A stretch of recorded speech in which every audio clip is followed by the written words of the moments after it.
Hola, ¿qué tal? Muy buenas tardes.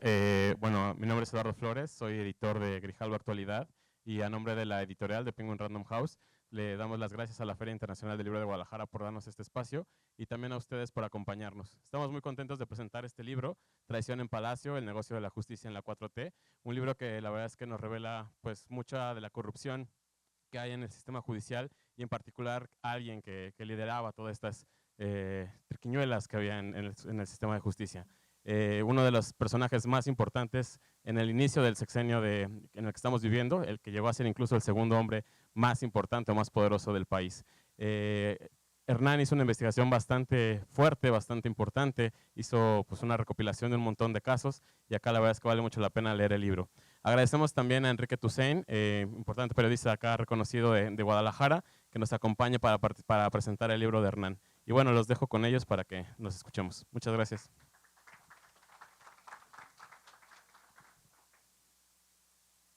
Buenas tardes, ¿sí me escucho? ¿Sí me escucho bien? Bueno, primero agradecerte, Hernán, por la invitación a presentar tu libro. La verdad es que yo sigo todo el tiempo a Hernán. Estoy de acuerdo en algunas cosas con él, en otras no. Pero me encanta ver sus reportajes, sus entrevistas. Creo que le hace muy bien al periodismo mexicano tener provocadores como tú, cabrón. Creo que generas debates muy interesantes, te leo todos los domingos en el Universal y me parece que todo lo que escribes, haces, lo haces con mucha transparencia. ¿De dónde estás? ¿Qué opinas? ¿Qué quieres? Y eso me parece que nos ayuda a todos a formarnos una idea acerca de la democracia y los temas más importantes del país. Por lo tanto, te felicito de entrada por este libro que me gustó mucho y que lo disfruté mucho. A ver, hay muchos elementos que me gustaría tocar del libro. Es un libro que te lo echas relativamente rápido porque tiene mucha información. Es un libro muy lleno de datos, de fuentes, de muchas cosas. Pero el hilo del libro más o menos lo detectas desde el principio y por lo tanto te permite más o menos irte haciendo la idea de lo que el autor nos quiere informar. Y me parece que algo interesante que yo al menos personalmente creo del libro de Hernán, me gustaría leer una parte al final que creo que resume un poquito hacia dónde va y por qué es tan importante como contribución. Y un poquito sintetiza, dice: mi interés va más allá de un solo hombre. En este sentido, la intención no ha sido volver a Julio Scherer Ibarra, volverlo sujeto de escarnio público. Por eso ni su nombre ni su fotografía aparecen en la portada de este libro. Lo que me interesa antes de todo es llamar la atención sobre un mecanismo, un modus operandi, porque la corrupción judicial de la que he hablado no se agotará en que el personaje central de esta trama ya no esté ahí operando. El negocio de la justicia. La forma en que funciona existió antes y seguirá existiendo después de él. La manera como operan los brokers es tan redituable que cuando uno de ellos sale del juego, entra un sustituto rápidamente y con relativa facilidad. Algo similar a lo que ocurre cuando se descabeza un cártel del crimen organizado y llena o se queda un espacio vacío. Creo que el primer elemento que yo destacaría del libro es que está repleto de información de todos los casos que Hernán plantea. Son casos que aparte han un poquito estructurado el debate público, ¿no? Casos tan importantes como el de Interjet en su momento, Cruz Azul, casos relacionados, por ejemplo, con Ancira, es decir, casos que han sido icónicos. No estamos hablando de casos pequeños de corrupción, sino que son casos en toda la extensión de la palabra, ¿no? Son tramas completas de corrupción en donde existe una relación entre el poder ejecutivo, en este caso el consejero Julio Scherer, el poder judicial, los abogados y los despachos de abogados e incluso el Ministerio Público, ¿no? Es decir, la Fiscalía. Tramas completas en donde tú vas detectando cómo se van tejiendo redes de influencia y de privilegios que permiten favorecer a unos en contra de otros. Y hay incluso en el libro narraciones que a mí me parecen verdaderamente difíciles de entender. Por ejemplo, cuando narras que el propio Julio Scherer, hijo de un periodista admirado, llegaba a litigar casos, o sus empresas llegaban a litigar casos en donde él ponía a los abogados de ambas partes, ¿no? O sea, a ese extremo. Es decir, pues ahí sí no es como irle a la América y a las Chivas, ¿no? Ahí sí no la vas a perder. Y me parece que esto te habla mucho del poder y de la discrecionalidad que llegó a tener Julio Scherer. Y también de que en realidad la relación con el Poder Judicial no solamente depende de este tipo de personajes, sino de instrumentos y mecanismos que siguen existiendo. Y antes de lo que tú escribiste y muy bien ilustraste en el libro, por ejemplo, cosas tan sencillas como cómo se sortean los turnos para los casos.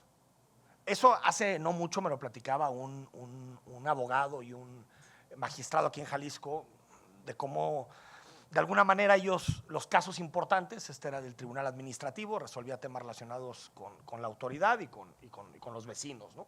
Problemas relacionados con hoteles, casinos, todo este tipo de cosas. Y pues simplemente era tener acceso a quien repartía los casos y automáticamente sabías con qué abogado iba a caer, y si no sabías, pues te esperabas un ratito hasta que cayera en la sala que querías, ¿no? Entonces, yo creo que te habla de un instrumento, de mecanismos que se han ido desarrollando a través del tiempo y que creo que no ha habido, desde mi punto de vista, ninguna voluntad política como para atacarlos de fondo. Yo en tu narración, muy completa, llega un momento en el que son tantas fuentes a las que recurres que te empiezas un poquito a perder en las fuentes, ¿no? Yo ahí te hubiera pedido que las describieras un poquito más a tus fuentes. Yo sé que es difícil, pues, y al final lo último que voy a hacer es criticarte. Al revés, siento que eres muy valiente por lo que estás haciendo, porque lo que tú denuncias aquí es muy grave. Pero de alguna manera creo que le da verosimilitud a un texto que tú seas capaz, sin faltar a la secrecía de tus fuentes, pues de alguna manera de describirlos, ¿no? Son rangos medios, rangos altos, son hombres, mujeres de determinadas edades, ¿no? Y eso nos permitirá a los lectores como de alguna manera decir, bueno, hubo una relación ahí, está claro, y es una persona, más o menos le identificamos, que puede moverse en estos estratos. Y también creo que ilustras una cuestión que al menos a mí personalmente dices al final del libro, en las reflexiones, y creo que el deber de un periodista nunca es y nunca va a ser que haya persecuciones penales ni delincuenciales contra nadie. Yo creo que no tiene nada que ver con el papel y el oficio del periodista. El periodista, su oficio es señalar, y eso le toca a los ministerios públicos. Pero sí hay cosas en este texto que son gravísimas, son gravísimas. O sea, son de un tráfico de influencias, de privilegios, de gente que se hace millonaria de la noche a la mañana, de casos que perjudican a muchísimas personas. Bueno, yo en algún momento, no es Alonso Ancira, el otro, el abogado de las Salinas, Juan Collado. Yo llegué a sentir hasta empatía con Collado. En algún momento del texto dije, híjole, o sea, no por lo que hizo, pues por supuesto que por lo que hizo tal vez merece eso y más. Pero cuando tú describes lo que enfrentó, la operación que hubo, bueno, salió hace 2 meses, ¿no? Salió, tiene arraigo domiciliario, pero ya está fuera de prisión, ¿no? Sí. Llega un momento en el que dices, hey, o sea, incluso gente como él tiene que enfrentar ese tipo de cosas, ¿no? Ese tipo de sistemas, ese tipo de instrumentos, ¿no? Entonces, es un sistema totalmente armado, instrumentado. Yo también considero, igual que lo dice Hernán en el libro, que está peor el poder en los judiciales en los estados que a nivel federal. Sí, creo que está más podrido.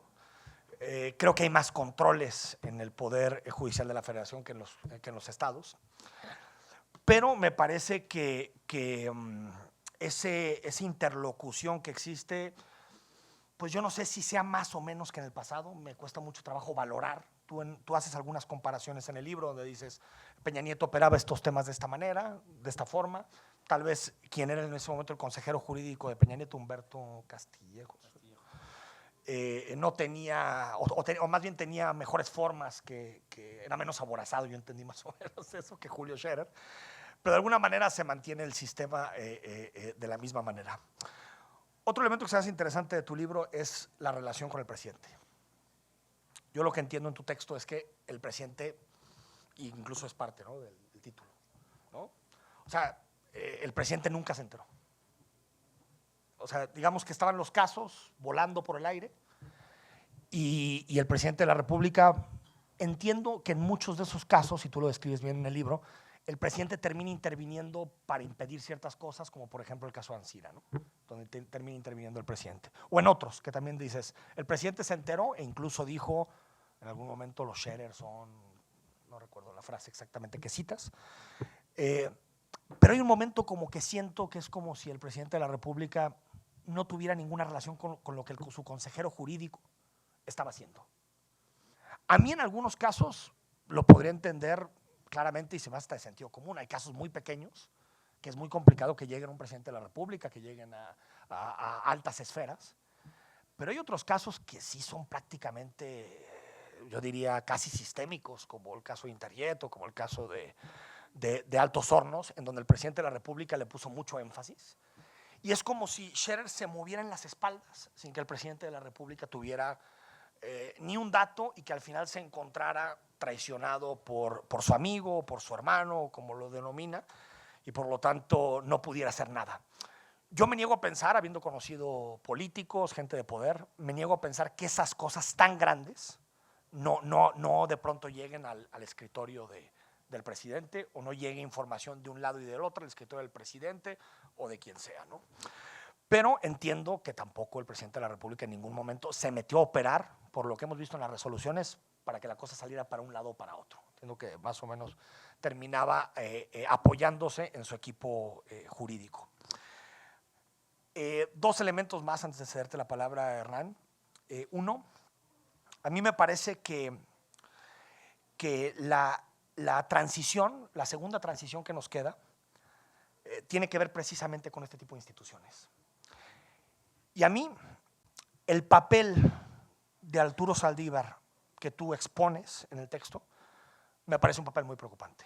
No solo por el Arturo Saldívar que yo siempre admiré, el ministro liberal, abierto, un ministro que creo que fue muy importante para la consecución de derechos y libertades en este país, y que después terminó jugando un papel que creo que no fue el más digno, pero pues terminaba siendo también como una especie de engranaje dentro de todo eso. De todo lo que describes, el presidente del Poder Judicial, el presidente también del Consejo de la Judicatura, era parte de eso, ¿no?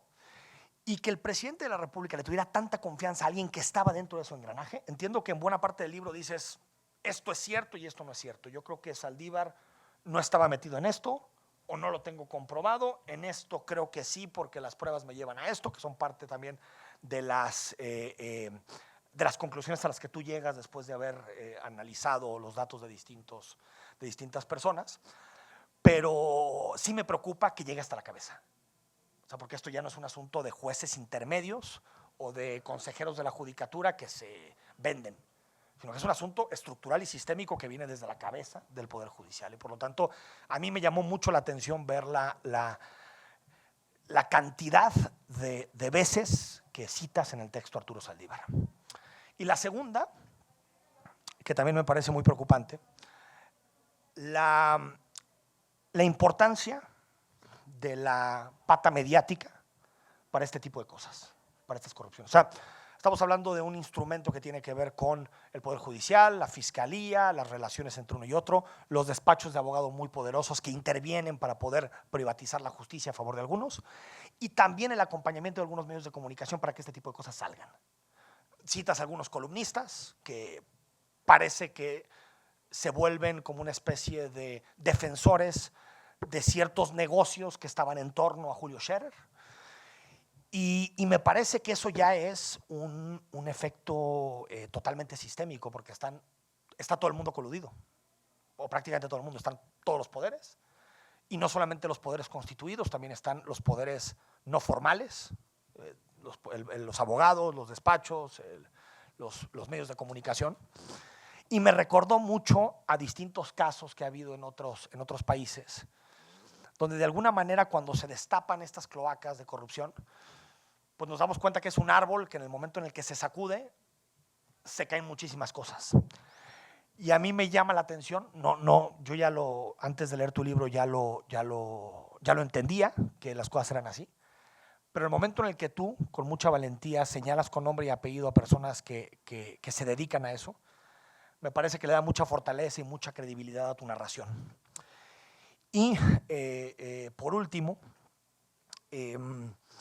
Yo no sé si este tipo de relatos deconstruyan o terminen liquidando el discurso del presidente de la República, de los privilegios, del combate a la corrupción. Eso yo creo que lo veremos en algunos años y es muy pronto para determinarlo. Pero lo que sí creo es que se cae en la máxima de toda la vida, que es que se asuman responsabilidades políticas.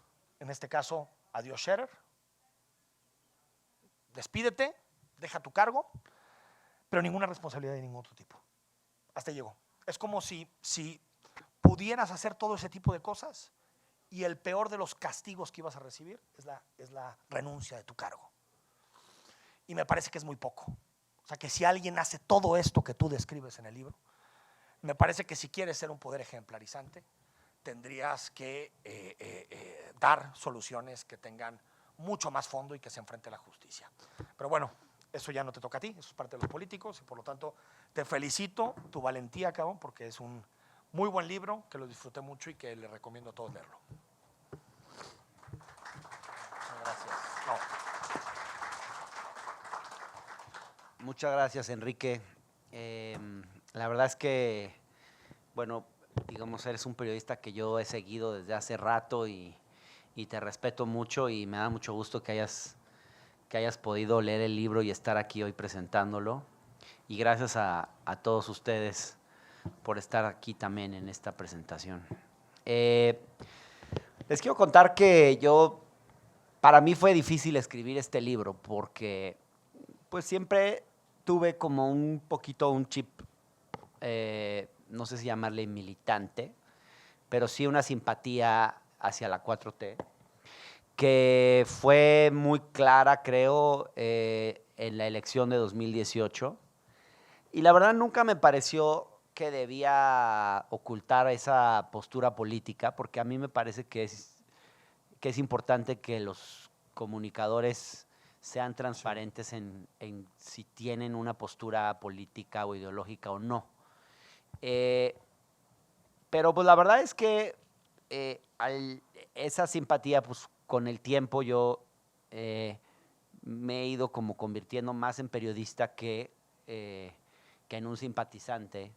Y este libro me agarró pues un poquito en ese proceso.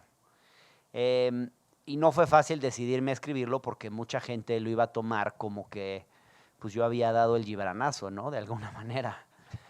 Como que sí, a mí eso pues no es algo que me parezca congruente, pues si tú has defendido un proyecto político, etcétera, pues de repente empezar a criticarlo desde la vereda opuesta. Sacamos este libro también en Grijalbo, que igual tal vez esté por aquí, ojalá lo puedan ver porque trae algunos análisis. Muy bueno. Creo que es un libro que ayuda a entender lo que fue la primera fase de la 4T. Lo presentamos también en la fila hace 3 años, yo creo, ¿no? ¿3 años? Sí, ¿no? ¿2? Sí. 2 años, ¿verdad? Pero bueno, a mí me pareció importante escribir esto primero porque me di cuenta que nadie más lo iba a hacer. Yo cuando empecé a tener información de este personaje fue por gente de dentro de la propia 4T, gente que yo creo que a diferencia de Julio Scherer y Ibarra sí se creían el discurso del presidente y se lo tomaban en serio y les preocupaba mucho lo que este personaje estaba haciendo. Y pues yo por la cercanía que tenía con mucha de esta gente, pues pude obtener esa información. Y me parecía que se tenían que saber esas cosas. Y empecé a buscar algunos periodistas con los que pudiéramos hacer una investigación, porque me parecía que no era posible que una sola persona abarcara todo. De hecho, creo que esto es solo una parte de los negocios que hizo Julio Scherer en el poder. Y también es una parte solamente de los negocios judiciales. Y a mí me hubiera gustado hacer una investigación más amplia y traté de buscar a periodistas conocidos, contarles un poco, compartirles la información que tenía. E incluso sacar algunos reportajes y me di cuenta que no había interés, que no había quienes quisieran entrarle al tema. Y dije, pues es que si no lo hago yo, nadie lo va a hacer. Y pues por eso fue que yo me aventuré a escribir, a hacer esta investigación y escribirla, porque me parecía, y sobre todo tomé la decisión, porque yo empecé a seguir a este personaje desde el primer año y a acumular información, y etcétera. Pero cuando él sale del gobierno y nos lo quieren contar como que es una historia de que él y el presidente son hermanos, pero que él se va porque quiere, porque se acabó un ciclo, porque se cerró un ciclo, que es la expresión que alguien usa cuando lo corre de un trabajo, pero como que no quiere decir que te corrieron o que ya estás hasta la madre. Entonces es que ya se cerró el ciclo, un ciclo. O te cortan. Cuando dije, te corta tú, sí, y dices es que cerró el ciclo, ¿no? Entonces, pues me parecía que había que contar lo que había detrás de esa salida supuestamente amistosa. Porque además, pues yo sabía que no era una salida amistosa. Y me empecé a enterar de por qué se había ido este personaje. Y lo que principalmente aparecía antes que los negocios judiciales, yo no sé qué tanto supo el presidente de los negocios judiciales. El problema es que mucha de la gente que está alrededor del presidente es le tiene mucho miedo y no se atreven a sentarse en su oficina a decirle cosas que él no quiere escuchar. Y hay mucho esta cosa del presidente de no me vengas a mí a grillar, y muchos sentían que si le daban esa información de qué estaba pasando con Julio Scherer, la gente que tenía esa información no se atrevía a decírsela, o por no desagradarlo, o porque iban a pensar que estaban intrigando, o incluso porque lo veían tan cercano al presidente y tan poderoso que no se querían meter con un hombre con ese poder.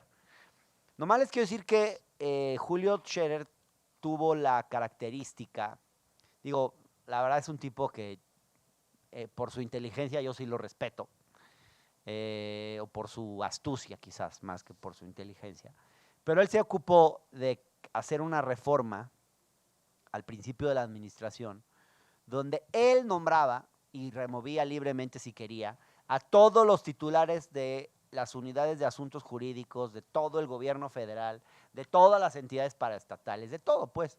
Entonces, tú imagínate que eres el secretario de Comunicaciones y Transportes, pero tu jurídico no lo pusiste tú, no está para cuidarte a ti las espaldas, está para cumplir con el señor que lo puso, que es el consejero jurídico, que de esta manera pues podía tener un control político sobre todo el gabinete, generarle un problema a quien quisiera y destruir políticamente e incluso jurídicamente a cualquier adversario.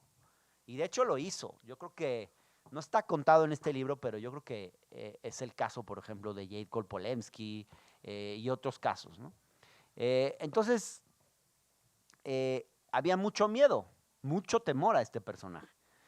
Entonces, quizás parezca ingenuo pensar afirmar que el presidente no tenía información, pero yo no descarto del todo esa hipótesis, porque el presidente tiene un estilo donde él prefiere no saber ciertas cosas, él le interesa que se cumplan ciertos objetivos, pero no se mete demasiado en el cómo. También para después no tener que asumir una responsabilidad por lo que hagan los otros. Esa es una manera que a él le ha servido para no mancharse pues, de ciertas cosas, ¿no? Y al mismo tiempo, lo que ocurrió, y creo que es de lo que yo me voy enterando cuando sale del gobierno, es que comete una serie de actos de traición muy claros, muy evidentes, que evidencian que este personaje ya estaba, digamos, jugando por sus propios intereses, a favor de su propia agenda, haciendo sus propios negocios y ya no a favor de los intereses, digamos, del proyecto de la 4T. Porque este personaje, digamos, se fue, pues yo creo que enfermando de deseos de dinero y poder y de ambición, que terminó traicionando al presidente y al proyecto y a la narrativa central de separar el poder económico del poder político y de luchar contra la corrupción, pero incluso a la agenda más elemental del presidente. Imagínense ustedes que, digo, a López Obrador pues no le interesan mucho los temas jurídicos, de hecho desprecia a los abogados, al mundo de las leyes, y entonces pues él que se iba a andar metiendo en los detalles de la oficina del consejero. Él simplemente le pedía a su consejero, redáctame un decreto de tal cosa, la reforma de no sé qué, y pues él se las pasaba y él firmaba. Y el presidente se dio cuenta que por lo menos en 3 ocasiones le pasó a firma decretos e iniciativas legales contrarias a sus instrucciones.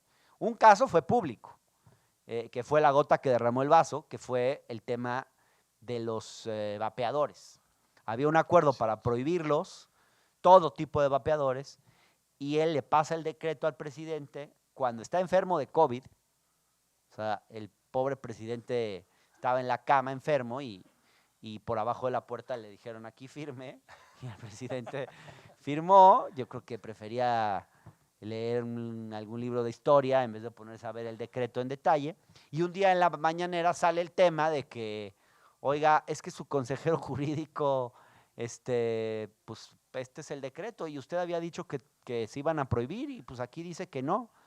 Y bueno, resulta que cierto tipo de vapeadores, que según Philip Morris y la industria del tabaco no son tan dañinos y no sé qué, que no sé, ni defiendo la idea de prohibir vapeadores, porque yo creo que prohibir no sirve, pero lo que sí era un hecho es que el presidente les había dicho, se prohíben los vapeadores, era muy clara la instrucción. Y el cuate pues probablemente hizo una negociación con la industria tabacalera, pues imagínense el dinero que manejan. Y esto pasó también con una reforma en el tema energético, con las sociedades de autoabasto, que había una decisión de que se iba a sancionar a aquellas que hubiesen cometido fraude a la ley, y pues el presidente y Scherer pues, le pasa el decreto donde practica esto que yo le llamo schererear, que es en la exposición de motivos está todo bonito, como lo quiere el presidente, ¿verdad? Pero ya en el articulado fino es lo contrario que dice la exposición de motivos. Y entonces, y ahí también le quita lo de sancionar a las empresas de autoabasto que hubiesen cometido fraude a la ley. Esto se dan cuenta pues ya que llegó a la Cámara. Y el tema ya lo habían discutido, CFE ya había, pues, y no estoy defendiendo tampoco la reforma, creo que además jurídicamente no era muy viable, en fin, varios temas, pero había una decisión clara del presidente de avanzar en ese sentido y lo que le pasó Scherer era lo contrario. Y luego pasó también con el tema del glifosato, no sé si se acuerdan, hubo una polémica muy fuerte, Scherer de la mano de Villalobos, el secretario de Agricultura, ¿cómo se llama? Toledo, ¿no? No, Toledo era el de Medio Ambiente. Porque también hubo una bronca con él. Sí, con no, Toledo, le terminan grabando unos audios y el cuate sí. se tiene que ir al final del gabinete, tiene que renunciar por toda la guerra que le hacen, pero ahí también había una decisión de prohibir el glifosato antes del año tal, y le cambian para que sea, hagamos estudios y en el 2024 se decide si se prohíbe o no, que era lo contrario, o sea, era una manera de patear el asunto y no prohibir el glifosato. Esos fueron 3 muy claras. Y luego también en una elección, en la elección de 2021, él, de la mano de su primo, con quien tenían juntos el negocio de las campañas, un conocido marquetero llamado Hugo Scherer Castillo, que tal vez algunos aquí lo conozcan o lo ubiquen, un tipo muy astuto, etcétera, pero muy perverso y muy maquiavélico, llevaban campañas también para la oposición, y donde podían, juntos le metían el pie a los candidatos de Morena porque pues cobraban muchísimo por esas campañas, y entonces jugaron para el adversario, y Scherer jugó para el adversario, y no solo eso, hay testimonios que revelan que es posible que la campaña de Clara Luz Flores en Nuevo León haya sido torpedeada desde adentro por el propio Hugo Scherer, que supuestamente trabajaba para la campaña de Clara Luz por recomendación de Julio, y que en realidad pues lo que hizo fue torpedear esa campaña desde adentro y trabajar para Adrián de la Garza. Lo que digo, es muy difícil que una campaña empieces en primer lugar y termines en el 4. O sea, es de récord Guinness. Yo no sé cuántos casos en la historia haya, pero ese es un caso que existió, y la manera en la que desde adentro torpedearon la campaña de Clara, o sea, los errores más evidentes, las torpezas más que uno no se imaginaría pasaron en esa campaña. Incluso hay una anécdota de que cuando ya habían perdido Clara Luz y estaban todos llorando en el cuarto de guerra de Clara Luz, reciben una llamada, eso es chisme, no sé, yo así lo consigno como chisme, pero reciben una llamada de Hugo Scherer, que ya se había echado sus traguitos, diciéndole a Clara Luz, nos chingaron los naranjas, compadre, refiriéndose a que había ganado Samuel y hablándole a su compadre, pues que en este caso era Adrián de la Garza, ¿no? Para quien estaría trabajando. Todo esto es la parte menos relevante del libro, ¿eh? Es una parte anecdótica, graciosa, etcétera, que muestra el tipo de personaje. Pero el tema de fondo, digamos, Traición en Palacio, pues es el título más catchy ahora sí que para vender libros. Pero para mí el tema de fondo es el negocio de la justicia. Y eso es lo que a mí me interesa, de lo que más me interesa que pudiéramos hablar y reflexionar, porque es un tema del que yo creo que hay poca investigación periodística o académica. O sea, creo que los periodistas nos hemos concentrado desproporcionadamente todavía, ¿no?, en lo que pasa en el Ejecutivo. En este sexenio la obsesión con el Ejecutivo es casi patológica. Todo es cubrir los pinos, el Palacio Nacional, al presidente, su mañanera, bla, bla, bla. Todo gira en torno. Pero lo que quiero decir es que cuando hablamos de casos de corrupción siempre son del Poder Ejecutivo o a veces el Legislativo un poquito por el tema de los moches. Pero en el Judicial no se documenta demasiado lo que pasa en el Poder Judicial. Y lo que yo encontré en esta investigación, pues es como esta red de despachos que utilizó Julio Scherer Ibarra en un esquema que no inventó él, que ya existía desde antes, pero que es el modus operandi de la justicia en México, lo llegó a utilizar de una forma a tal punto descarada, con una ambición desmedida, que claro, se vuelve un estudio de caso muy interesante porque es tan descarado que nos revela una forma de operar que ya existía, pero que era muy discreta. Porque la corrupción en el Poder Judicial siempre ha sido como muy elegante, ¿no? Son como delincuentes de cuello blanco, tienen sus estrategias, los despachos de abogados ya saben cuáles son los jueces corruptos, porque no todo el Poder Judicial es corrupto. De hecho, yo diría que la mayor parte de los jueces no lo son, ni los magistrados. Pero con que tú sepas con quién puedes llegar a un buen business y logres que tu caso caiga ahí, como explicaba Enrique, pues ya estás hecho, ¿no? Porque logras que tu caso caiga en el juzgado, en el tribunal colegiado que tú quieres. Y lo que yo encuentro, y hay unos cuadritos que lo muestran, creo que muy claramente, es como los casos que le interesaban a la red de despachos de Julio Scherer Ibarra, 4 grandes despachos que manejan sumas millonarias, caían sistemáticamente en los mismos juzgados, en los mismos tribunales colegiados de circuito, en los mismos, y en las mismas personas. Y ahí están los casos Cruz Azul, los casos Ancira, los casos Juan Collado, o sea, todos.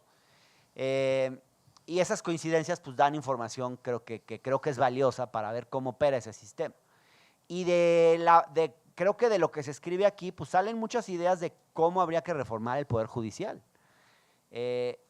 Hablaba Enrique de lo preocupante que es la figura de Arturo Saldívar. Bueno, yo no tengo evidencia de que Arturo Saldívar haya sido un socio de Julio Scherer en sus negocios judiciales, pero de que los facilitó. De que las cosas que hizo Julio Scherer Ibarra evidentemente hubo complicidad de Arturo Saldívar, la hubo. ¿Por qué? Bueno, ahí habría que investigar. ¿Era parte del negocio, recibía una parte, o simplemente le debía el puesto porque quien operó su nombramiento fue él, o tienen una amistad de muchos años porque son amigos desde hace mucho tiempo? ¿Quién sabe? Pero a mí sí me genera incomodidad que una persona así hoy esté en el equipo de Claudia Sheinbaum, la verdad. Porque Claudia Sheinbaum es una mujer honesta, tiene un compromiso en la lucha contra la corrupción, pero tal vez pues, cuando yo le mandé el libro no lo tuvo tiempo de leerlo, no lo pudo ver o no sé, pero no se ha dado cuenta que Arturo Saldívar pues sí tiene cosas que explicar. Y yo no estoy acusando a Arturo Saldívar de nada, pero digamos, él como presidente del Tribunal Superior de Justicia, de la Suprema Corte de Justicia, también preside el Consejo de la Judicatura Federal, que es el órgano que disciplina a los jueces y los puede eventualmente sancionar y que los puede cambiar de adscripción si no obedecen las instrucciones que se les dan desde arriba, o remover con una facilidad inmensa. Entonces, la manera en la que los jueces federales se alinearon a Arturo Saldívar, se alinearon a los intereses de Scherer, hubiera sido imposible sin la figura de Arturo Saldívar y en particular de Carlos Alpizar, que es operador de Saldívar, era el operador de Saldívar en el Consejo de la Judicatura Federal. Entonces, por eso esta red de corrupción pues no está completamente desmantelada, porque hay muchas cosas que no están claras. Yo creo que este tipo de negocios judiciales siguen operando, no con la misma fuerza de antes, pero digamos, sí coincido, o sea, sí es preocupante. Ahora, si el presidente sabía o no, yo quiero decir que para mí esta historia, comparativamente con gobiernos anteriores, no deja mal parado al presidente López Obrador. Porque en gobiernos anteriores, si pensamos en personajes, digamos, involucrados en casos de corrupción y con mucho poder, estos personajes duraban hasta el final y actuaban con el conocimiento, y no solo el conocimiento, sino con el apoyo del presidente en turno. Digamos, Emilio Lozoya, Genaro García Luna, todos estos personajes no se explican sin la complicidad de los presidentes en turno. Yo creo que aquí, sí, ciertamente la única sanción es que se haya ido del gobierno. Pero por lo menos, pues como que se cortó cabeza. O sea, ahora sí que de los males, pues el menos peor. Por lo menos no siguen en sus puestos, o por lo menos no tienen un poder transeccional como Genaro García Luna, que estuvo con Fox, luego con Calderón, luego con Peña, todavía recibía contratos inmensos por sus consultorías y no sé qué cosa. Bueno, aquí, a la mitad de su sexenio, López Obrador se deshizo del personaje más corrupto, yo creo, que ha tenido su gobierno. Lo apartó. Y esto no pasaba antes. Entonces yo creo que esta historia deja al final en no sé si bien parado al presidente, pero por lo menos no, comparativamente sí, a mí hay algo que me dice, bueno, las cosas sí han cambiado. Por otro lado, también está el hecho, digamos, de que Scherer, quiero dejar algún rato para preguntas, pero tenemos hasta las 6:30, ¿no? 6:20. Si quieren lo dejo ahí para que puedan hacer un par de preguntas. Bueno, déjenme cerrar. Lo que quería decir es que, digamos, yo creo que el presidente López Obrador lo apartó. Ahora, yo me conformo, la verdad, con que no regrese. ¿Sí me explico? Porque pues sé que por ahí anda, gravitando.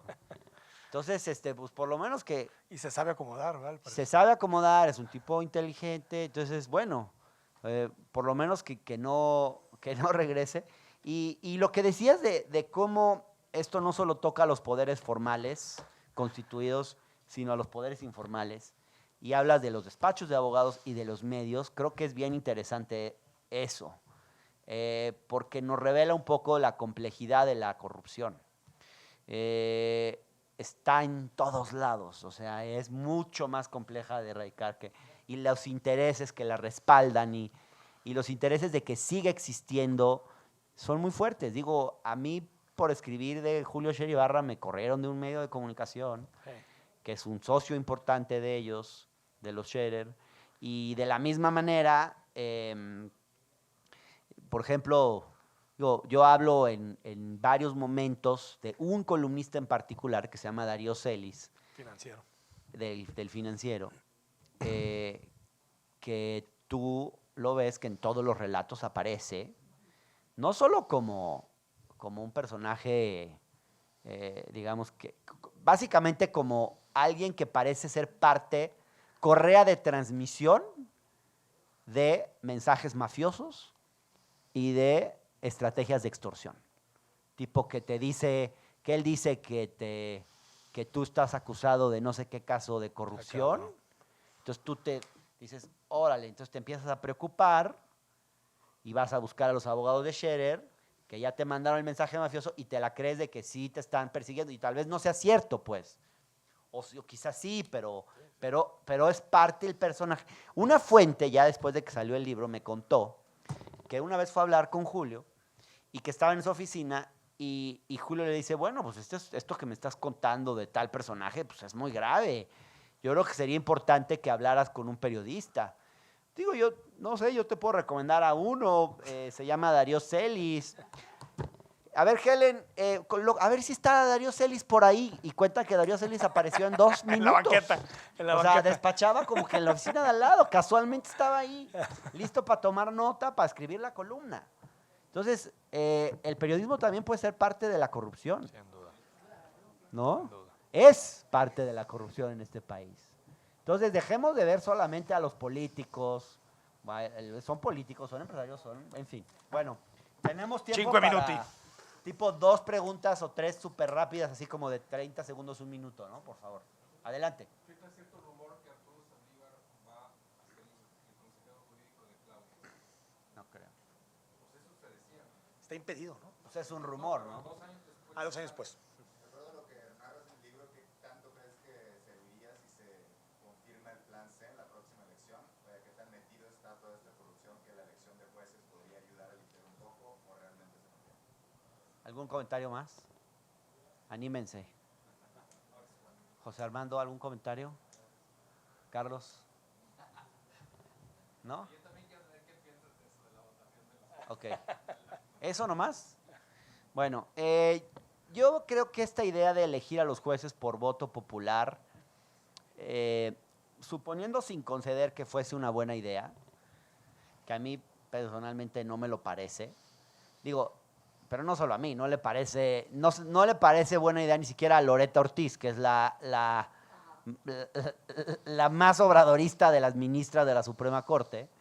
Pero bueno, suponiendo que fuese necesario, fuese deseable, yo creo que esto no toca ni de cerca al problema de la corrupción en el México, en el Poder Judicial, pero ni de cerca ni para nada. O sea, ¿por qué? Porque los elijas van a ser menos corruptos. Pues, ¿por qué? ¿No? O sea, elegimos diputados, elegimos presidentes, elegimos de todo, que no.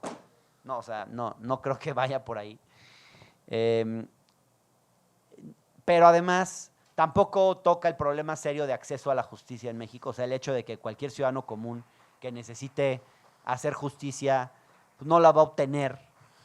Solo lo obtienen realmente justicia los que pueden pagar un abogado o los que pueden comprar una sentencia. Pues sí, porque es eso. Y al mismo tiempo creo que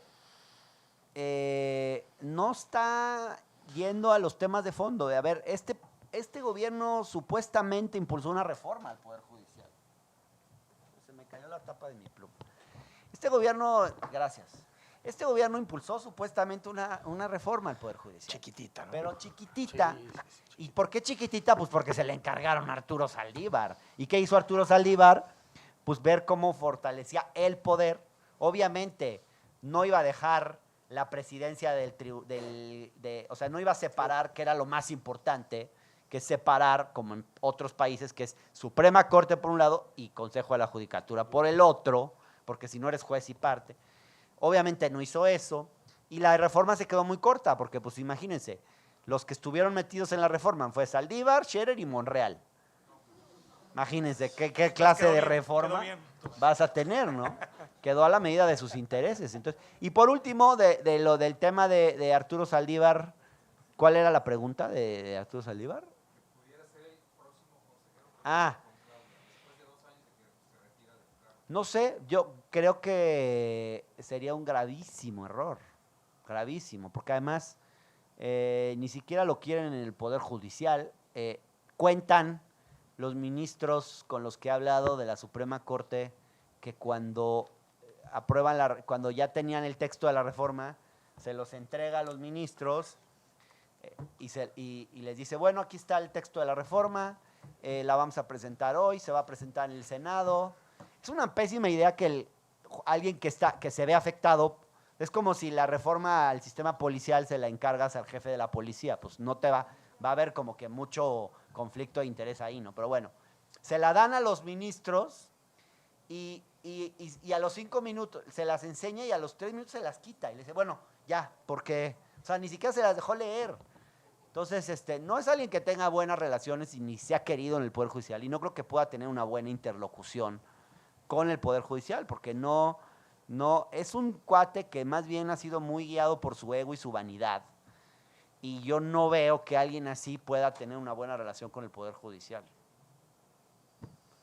¿Sí o no? ¿Has recibido alguna invitación amigable para que no escribas acerca de esto? Sí, algunas. Amigable. Al final del libro, por ejemplo, un día me reuní con una fuente y que me citó en un lugar bastante público y visible, que creo que fue un error, pero pues yo le dije, pero es que no tengo tiempo y no sé qué, bueno, ok, ahí nos vemos. Y a las 36 horas me llegó un mensaje así como que decía, ya te ubicamos. Y dije, ya me ubicaron. Y después de eso llegaron algunos más y sí tuve que presentar denuncias y ese tipo de cosas. Ya nos pidieron Oigan, Bueno, pidieron terminar. A ver. Perdonen, ya no tenemos tiempo, pero la verdad lamentamos que no podamos tener más diálogo, pero los tiempos son muy, muy estrictos. Oigan, vamos a tener firma de libros en el stand de Penguin Random House. Yo utilizo Está en el área nacional, ahora vamos para allá. Lo van a ubicar muy fácil, es naranja. Sí, ahorita mismo, en 10 minutos empieza. Entonces ahí nos vemos si quieren llegar a hacer la fila. Ahora nos vamos para allá.